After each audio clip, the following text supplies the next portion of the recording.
Hello and welcome. We are so glad that you're here for another mental health and wellness chat. I am Brittany and I'm one of your VC Counseling Center counselors here with a very special guest today. And we're going to have real conversations about the emotional challenges that students face and discuss navigating them.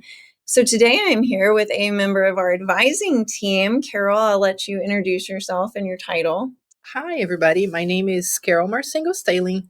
I am the lead academic advisor here on campus, meaning I assist all of the advisors in our office, but student-wise, I mainly work with nursing students or pre-nursing students. But on a daily basis, I get to see almost every major coming across, but mostly nursing, advising. Yeah, and I really wanted you here for this conversation too, because I felt like you could contribute really good facts to this discussion rather than me just talking about the mental health aspect of everything. Yes. Because, I mean, today we're tackling a really tough but very important topic, which is academic failure. So whether it's a failed exam, a dropped class, or just not meeting your own expectations, it can feel like it's the end of the world. But I mean, it's absolutely not. And today we're going to talk about how to cope, reframe failure as part of growth, and learn how to move forward with resilience while also keeping our self-worth intact. So Carol, I did this to Blake as well, so it's not just you. I like this game, but I have like a Freudian question for you that you didn't get to prepare for. Lord. If advising was an animal, what animal would advising be? Well, that is a fun question. What animal seems really mean but is super cuddly at the end of the day? Really mean. I could pit A pit bull? Is it a pit bull? Would it be a pit bull? Okay, we could maybe. I'll explain why. So I think a lot of people are afraid of coming to the advising office for many different reasons. Maybe they do think we're mean, or maybe they're just intimidated by the idea of having these serious conversations. Yeah. And we do hear that from students a lot, that they were terrified to come see us. But when they do meet with us and they do have conversations with our team, they realize that, number one, we're not mean. We're actually very friendly, fuzzy, and cuddly advisors. And the conversations are helpful and supportive. There's no reason to be intimidated. Our job is to help our students in anything really they need, even if it's beyond advising. So maybe a pit bull, like initially intimidating, but we're all like super nice and cute. Well, and I think that's a good answer. But I think that, like you said, that intimidation, I think this ties back into the career counseling episode we did with Blake, where I would venture a guess has less to do with intimidation of you guys as individuals, but more feeling this pressure that I have to know the answer coming into this appointment, that for some reason it's unacceptable for me to come to you and say, I have no idea what I'm doing at this point, that I need to have, in order for me to get help from your office, I have to have some sort of working plan already formed and have some answer to the next 20 years of my life for you to help me. I could see that intimidation. But I can see that too. But there's a different way to look at it, right? Yeah. If students came in already with a plan, what am I there for?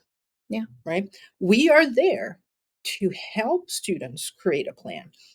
The assumption that you're going to go to college and you're going to know how everything works from the very beginning is a big mistake. On the contrary, if you've never been to college, it's like a new job. You don't know how it works, right? So you will not know what the expectations are. You're not going to know what your classes are. So assuming that you need to come prepared, even if it's with questions, is a mistaken assumption. A lot of times students just come in and they sit in front of us and we say, how can I help you? And they're like, I don't know. That's perfectly fine. Yeah. That's what we're here for, to help even figure out what you don't know. And then from that point on, we can kind of guide you the direction you go. So come blank with zero idea of anything, we're still going to be able to help them. Well, and I feel like advising is one of those things where I can imagine it's a roller coaster where, you're there for everything. You're there for the first day that we have no idea what we're doing. You're there from career exploration to career changes to dropping classes to graduation, like every aspect in between. It's got to be an absolute roller coaster over there. Yes. We see everything in between. And in all honesty, we see students in generally less often than we wish. Because We force them to see us when they first start. So there's no option. You have to see your advisor when you first start. But unfortunately, way too often, we don't see them until maybe 3 or 4 semesters down the line when they realize maybe things are not going the way they're wanting, or students that apply for the nursing program, they're required to meet with the advisor before they apply. So it should be everything in between. They see us, but they forget about us a lot. Like they'll start when we force them, and disappear. But it is important to come to see us at any point, because it's not a straight shot going to college, right? You're not going to have smooth semesters. You're not going to even have smooth weeks. I mean, for the students, it's an up and down. So we are. I like to say we're the first line of defense when something goes wrong, or not wrong in the sense I'm failing my class, which I know we're going to talk about that. But sometimes they don't even know where to go for tutoring, for example. So yes, we do want to see a roller coaster of emotions or situations in our office, because that means students are seeking help when needed, at any point, whatever kind of need they have. So we do like those roller coasters. Absolutely. And I mean, like you said, I mean, coming back around to failing and, courses not going as planned. I mean, failing is totally normal. Missing deadlines, it happens to the best of us, not doing well on assignments. We've all been there. And as far as speaking with personal experiences specifically, I mean, I was kind of even the same way, right? That there's not, for me, it was like there was no good excuse to fail. I failed my first class in bachelor's level across the street at UHV, which will soon not be UHV, but that's where I failed my first class.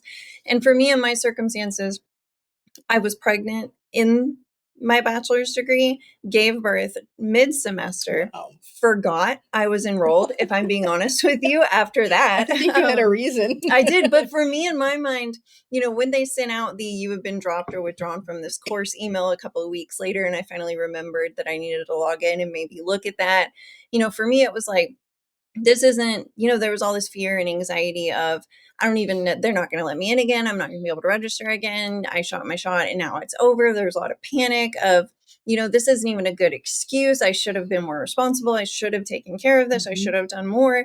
And, I do want to battle that of, there isn't a good reason for this. Obviously, looking back on it now, I can say that was a very good reason to forget that you were enrolled in a college class. But for me in that moment, there was complete panic of, this isn't a good excuse. I should have been able to take care of everything and juggle all of these things. How could I just forget something so important in that moment?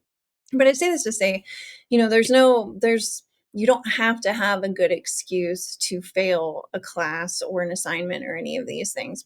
So in your experience, Carol, how do students usually internalize this failure? Like, what are the most common reactions that you see to this failure as an advisor?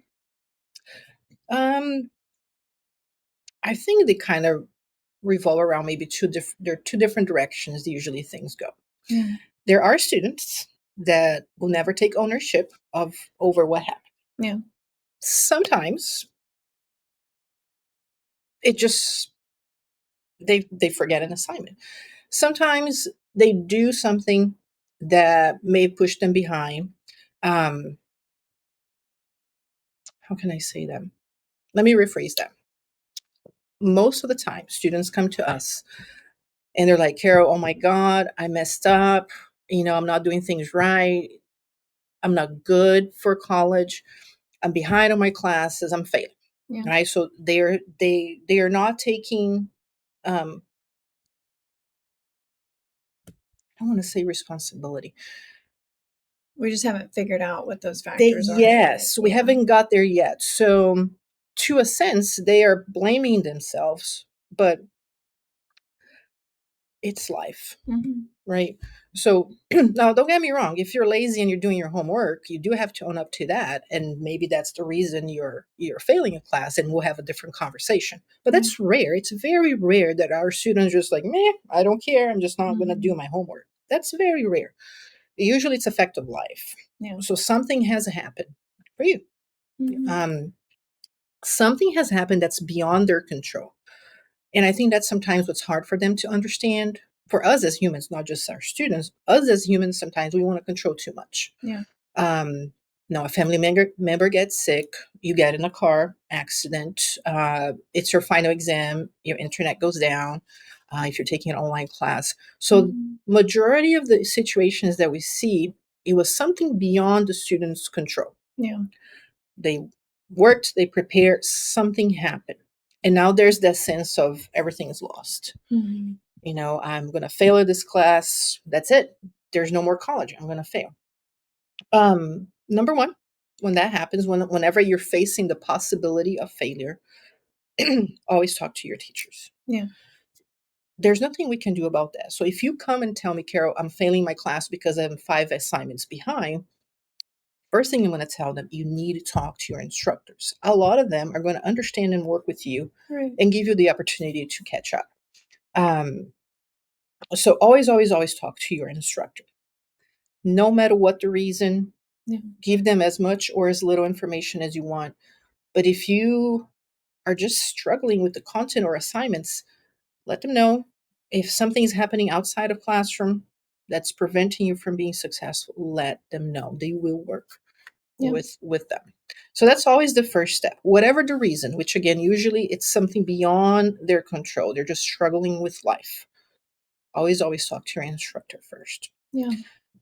If all goes south and you do fail a class, you just failed the class. You can retake the class, get a good grade, pass the class, and that automatically raises your GPA back to where it needs to be. Yeah.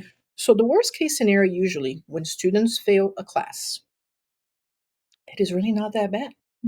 You retake the class. Now you know how the class works. You're going to have more knowledge as you're entering the course. And that's it. You take the class again, you pass it, low grade goes away, new grade comes in, and everything is fixed. Yeah. So there's no such thing as a definite crappy grade. Can I say? I mean, yeah. Okay. Because at the end of the day, you can fix that. Yeah. Right? If it's something is happening in life, sometimes you may need to take a pause from college until that situation is fixed. But when the time is right, whether back to back or if you take a break from college and you come back and you retake that class, that's it. We're good. We keep moving forward. We leave that behind and we always just keep looking forward. There's always a way to fix low grades. Yeah. And I think that's something when I talk to students, a lot of them don't understand when they've never failed before. And I wouldn't either if I hadn't have failed, is that, you fail that course and yes, it does bring your GPA down because depending on the circumstances, like for example, my circumstance, the way that everything happened with my 2 class failures was that they were encoded as zeros basically in my GPA. So it just completely bottomed out my GPA at that point. But then whenever I did go and retake both of those courses exactly, it just replaced the 0 once I passed. So then it replaced it with 2 A's. So yes, it still showed technically on my transcript that I did make essentially a 0 when you go dig into the transcript. But as far as my GPA was concerned, it didn't show the 0 affecting them at all, which ultimately, employers, things like that, they look at rarely do they ever even look at your GPA. They mostly just look at that you have the degree, they're not going care about. Yes, they're not going in there and looking at, oh my gosh, she made a 0 in adult psychotherapy techniques. That must mean a lot of the times they don't do that. They just kind of look at. They look at the number and that's it. Exactly. And when we look at even too the emotional impact of failing a coursework, you were kind of touching on this earlier, Carol, and taking it even a step further, I feel like sometimes whenever we fail a class or an assignment, like you said, we make that mean something about me of this proves that I'm not good enough for college. This proves that I'm not cut out for this, that this single assignment or single course means that in some way this validates that I shouldn't be here in some way. When, like we said earlier, everyone fails classes. Most people do. Most people fail assignments. It happens to the best of us. And even if it's something outside of our control, like you were listing earlier, or even if it's just that this is part of me learning about myself, how I learn and how I have to study and do things for myself in college, because what works for me doesn't work for you. Yes. And it can be a learning experience too, even. Absolutely. And I want to try to fix something I said earlier, because sometimes when the words come out of my mouth, not representing what's in my head.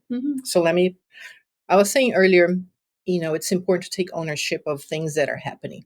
And that may sound contradictory with me saying, well, there are things that happen that are outside of your control. Yeah. But the idea of ownership is that you have ownership of your life in the general sense that you decide how to move, which direction, if it's failure, maybe the situation that caused you to fail a class was beyond your control. So let's say, you had COVID and you're out for 6 weeks. Yeah. That's out of your control. The ownership comes on from that point on. How do you handle it? Yeah. Right.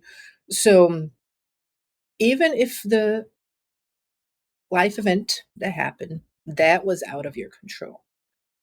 Once hopefully you recover from it, and it might not be easy, but you choose at that point how to respond, right? Keep your head up high. Don't give up. Don't let those little things, maybe it's a big thing, but don't let things get in the way of your success. Yeah. Right? Things are going to happen in life. There's never going to be, I don't know who you are. You could be the richest man in the world. There are going to be challenges. There are going to be problems. There are going to be failures. There's going to be a lot of good stuff too. But the control comes on how you respond to it when bad things happen. And that's why I think it's important for students to realize that something maybe happened, didn't do well in my class, but they have the control over, okay, I'm going to come back and I'm going to do great. Yeah. I'm going to move forward. This is not going to stop me from being a nurse. This is not going to stop me from being an engineer or a counselor or a teacher. So that's where the control comes, how we respond to these situations that are beyond our control. Yeah, and it's like when you're playing cards, you don't get to handpick the cards that you're handed, but you do get to strategize with what you have in your hand at the end of the day. Yeah, same thing. And I love that because, and I feel like a lot of the times we tie our self-worth or our value to our grades or to how well we do on an assignment, or we feel a lot of shame, anxiety, self-doubt whenever we do either have that fear that we're going to fail and that odds aren't looking good, or when we actually do get that F on our, Canvas account or Canvas shell or whatever it may be. So I liked your advice too of first line of defense, going and talking with professors, right? Because they ultimately have most of the control in this situation up until a point. And then at that point, what would you suggest, Carol, about failing classes from that point, after the point that maybe a professor isn't the appropriate point of contact anymore? So let's say it's become true, you're not going to pass the class. You've come to the realization it's not going to happen. The main thing at that point is to come talk to your advisor, because in general terms, if it's a class you need to retake, which usually is the case, because if you're taking a class, it means you need it. The quickest you retake the class, the better. You don't want to take a break from retaking if possible, because you're going to forget everything that you learned in the class. So one of the first things the advisor is going to say is, okay, great, no problem. Let's retake the class next semester. Now, that's the ideal universe, right? Some classes are only offered in certain semesters. So we're going to start the fall this coming semester. Some classes are only offered in the fall. So if you fail a fall class, you cannot retake it until the following semester. That's fine. We'll give you some tips on how to kind of keep that information fresh in your memory. And then we plan for that to be retaking at the right time. So ideally, you retake it right after. If not, there's a plan for you to retake as soon as possible. But one key thing too, and hopefully my boss doesn't listen to this podcast because he might be mad that I'm saying this, but sometimes, depending on what happened that caused you to fail that class, it might be a situation big enough that you may need to take a break from college. Because what you don't want to do, if you're in that position that it's a long-term problem, right? And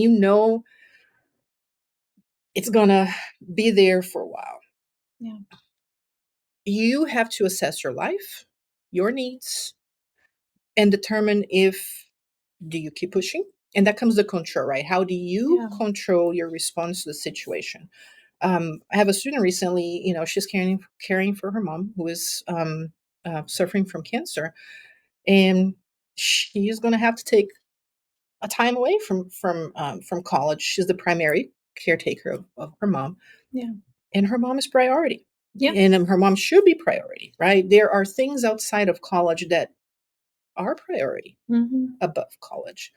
So there's the simple solution. Okay, let's retake it right away. Or if it's a bigger picture, then with your advisor, we can look at the whole situation, and we always follow the student's need, right? Yeah. We are not going to tell you, you should absolutely no negotiation take this class here. We're going to listen to what's happening. Yeah. At the end of the day, it's the student's choice, right? Based on the situation, we're going to give some advice on how to work to retake that class.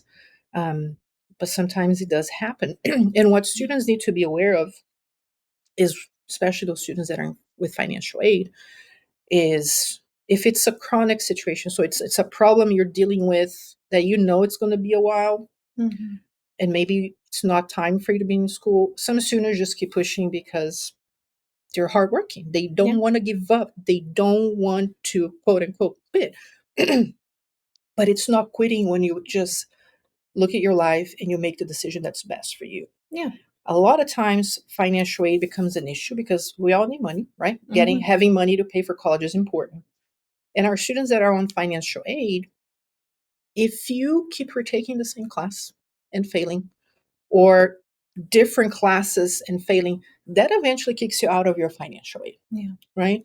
So it's important to be honest with yourself of when is the right time to be in college in general, Yeah. as a human being, but also financial aid. If I just keep Mm-hmm. pushing and things are still hard, that could create more problems than anything for that person. Yeah. So we look at the immediate need, but we also look at the person's life.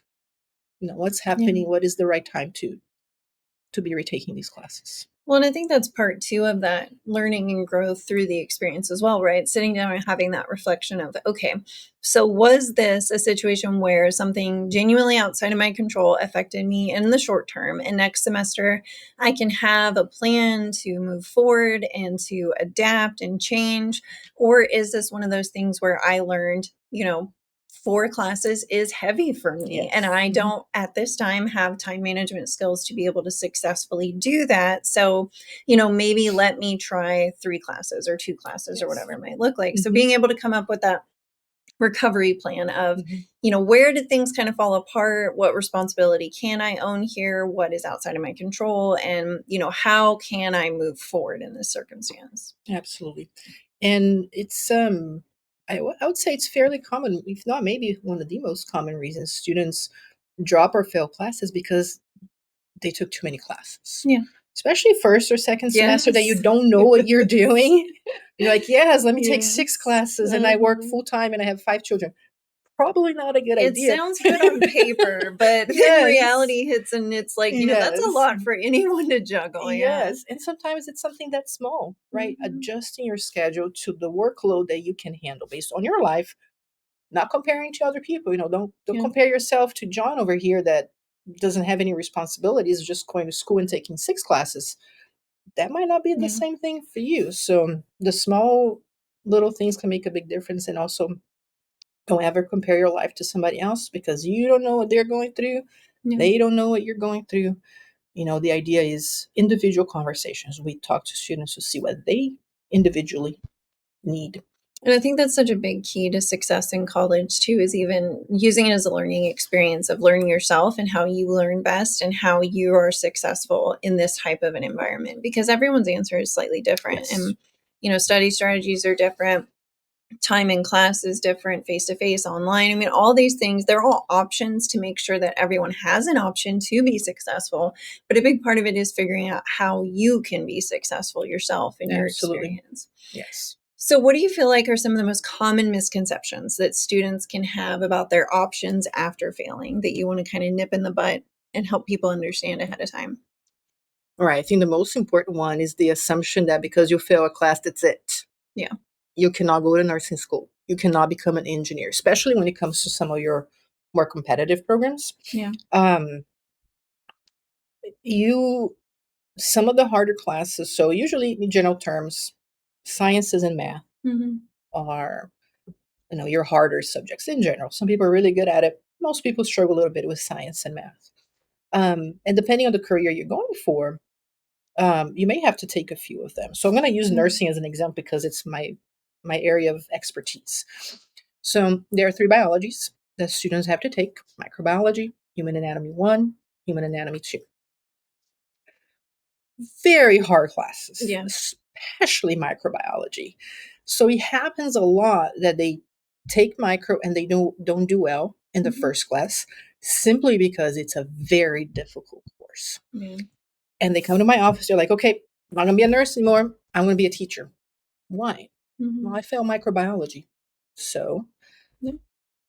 if I don't have numbers, but I guarantee you most people that are applying for the nursing program have failed classes. Yeah. For different reasons. So it's not the end of the world. It's just a matter of rearranging the plan, figuring out where to go from here. Yeah. So I think that is the main thing that students need to be aware. You failed a class, we figured out how to move forward, and we will move forward towards your goal. Another thing, maybe, and I think you mentioned earlier, kind of good example, they are afraid, okay, Carol, I'll retake the class, but people are going to see on my transcript that I failed a class. Yeah. So, Mm-hmm. especially because on your transcript, it doesn't say why you failed a class. Yeah. The code they put on the transcript only indicates the class was dropped Mm-hmm. or failed. Did you fail or drop because you're lazy? Did you fail or drop because life happened? Yeah. It doesn't. It does not identify that on your transcript. And really, whoever's looking at that, exactly how you said, whether it's the admissions office for the nursing program or your employer, Yeah. they're going to see that you fail or dropped a class, and that's it. Mm-hmm. And here's the thing, too. Did you, which I think it tells more than just the F or the drop on your transcript, did you retake the class? Mm-hmm.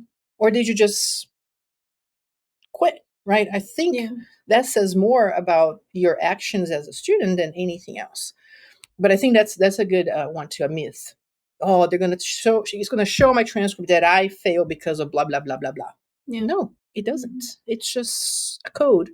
Yeah. And majority of people, employers, programs, they don't care. Yeah. And that was my exact experience. My fear was this is going to keep me from getting into a master's program. Mm-hmm. They didn't ask. They didn't even No. point it out. They didn't notice. Same thing. I have never had an employer come to me and say, confront me about that in an interview. I have never had it happen before. They require the document because they're required to require. Mm-hmm. They're going to look at the GPA, and there's so much more they're looking at beyond that grade or the list of classes on your transcript. Mm-hmm.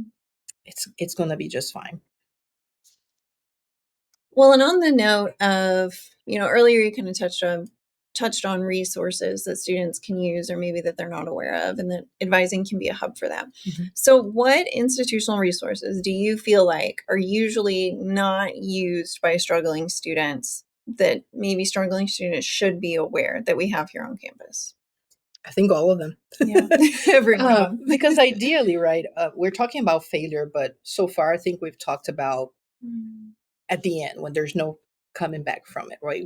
When you know for sure you're failing, what you do from there. But ideally, you're going to take steps before it gets to that definite fail or drop, which, of course, talking to your instructors is part of it. But there are many different steps that students can take to help prevent getting to the point that they're dropping or failing the class. Yeah. And teachers are there, of course.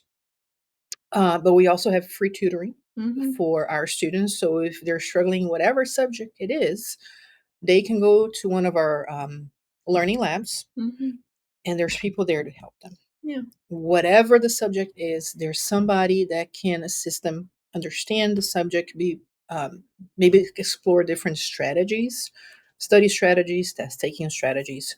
So that's a great resource, and it's free, which is which is awesome because a lot of schools charge for extra help. If you want to go to the tutoring center or the learning lab, you may have to pay.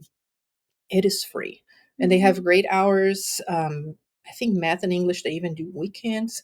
Yeah. So a great resource, underused, is the Learning Lab, formerly known as Tutoring Center.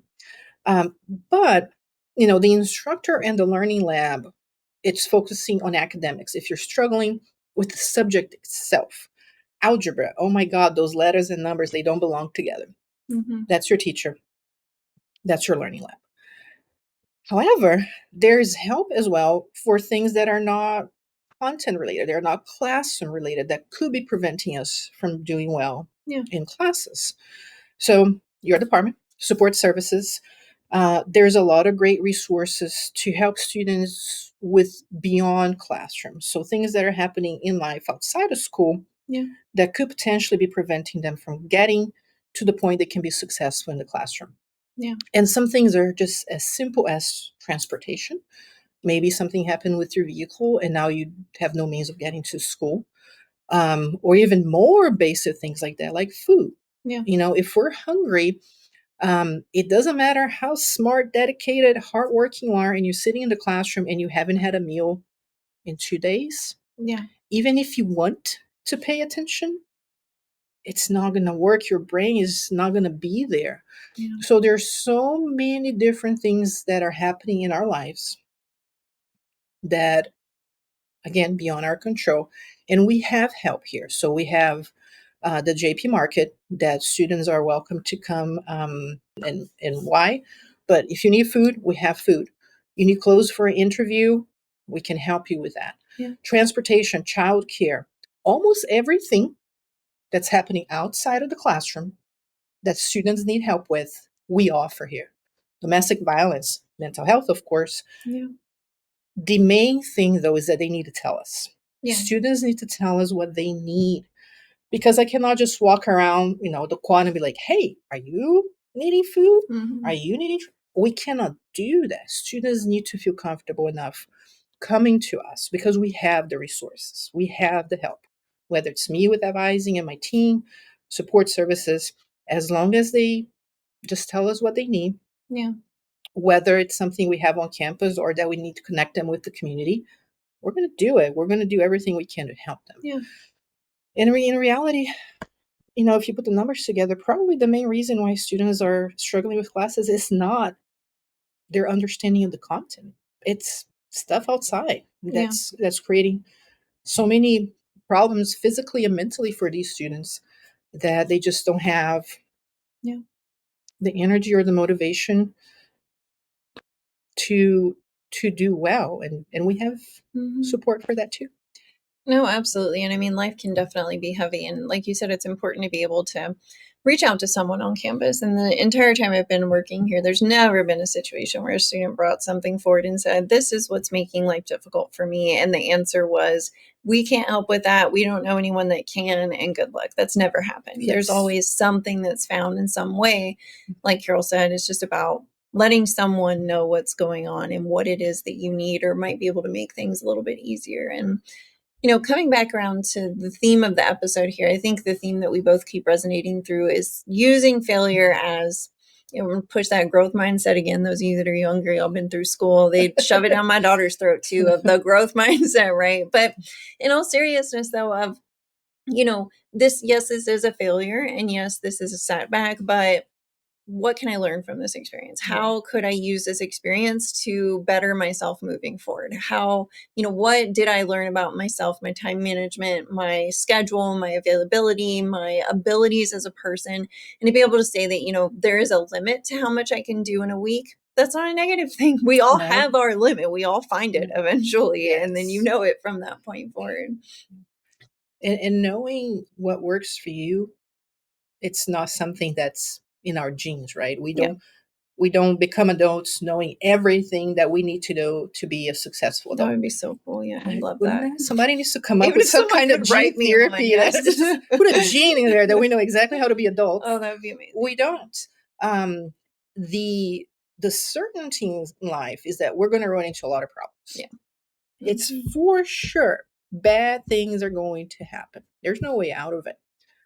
But then we use the resources we have, hopefully to prevent things from happening if we can. But if not, okay, something happened. What do I learn from that, and how do I move forward? Yeah. Right? Whether it's in school or your family or your job, it is guaranteed things are going to happen for everybody. Yeah. But you have to learn how the coping strategies that work for you. Mm-hmm. And I go back to that because it's too often students come, I'm like, Carol, my friends passed this class. I didn't. I'm not smart enough. No, that's not the reason. Or my friends are taking 5 classes. I'm only taking 2. Why? Comparison, I mean, it can be beneficial in the sense if you're comparing situations to learn from different people's strategy, like, oh, look, Brittany Proctor has excellent time management. I am going to try to be like Brittany Proctor. If you're doing the comparison to learn and be because it's good to learn from other people's mistakes, right? If I can learn from somebody else's mistake, I'm gonna do that. Yeah. But other than that, it's like that saying, comparison is the thief of joy. Yes. It hurts us at the end. Yes. It is. Everybody's so unique. Everybody has such a unique life, a unique state of mind, physical and mental health, family health, work health. Everything is so different for each person that if you just decide to be comparing your failures or your successes too, it's not going to work. You have to be realistic about your needs, what you can do or not do to to be successful in life. Yeah. And failure is just a chapter. It's not the whole story. It's just one chapter in the book of your life. And, 20 years from now, like me, well, it hasn't been 20 years. I'm not that old, but, you're going to look back on it and you're going to be, it's going to be one of those things that you look back on like you do now with other things in your life and say that happened because of this, or, it's not that big of a deal. I can look back on my failure today and say it did not matter in the slightest, but ultimately in that moment, it didn't feel that way. And I guess that's what's important to remember is 20 years from now, you're going to have that detachment to look back and decatastrophize the whole situation. Yeah. Yeah. It's hard at the moment. And I'm not saying that the emotion is not valid, right? What you feel at that moment is valid, but what you cannot do or shouldn't do is hang on to it as the final answer. Yeah. That frustration of failing. And I hope that if you fail to a certain level in something that you care about, you do feel a little bad, because if you fail at something that you care about and you don't care about feeling bad, does that make sense? Like, it's okay to, if you care enough about something and it doesn't go your way, you're going to feel bad about it. Yeah. But you work through those feelings, right? You figure out what happened, how to move forward. We don't get stuck in it. You validate what you're feeling, but you don't make that your forever feeling. Yeah. You process, you figure it out, and you move forward. And then 20 years from now, you're going to be like, ha ha ha, oh my God, did I really worry that much about that? That's my favorite activity, is to do that to myself all the time and be like, wow, Brittany, that was nowhere near the deal that you made it. Exactly. But okay, so, thank you so much, Carol, for joining us today. Welcome. And thank you guys for joining us today in your go-to space for honest conversations about mental health and well-being. So this has been your host today, Brittany, and Carol Marcengo-Stehling in the advising office. We're so glad that you spent part of your day with us. So remember, taking care of your mind is just as important as taking care of your body. Be kind to yourself, reach out if you need support, and know that you're never alone. So until next time, take care and take a deep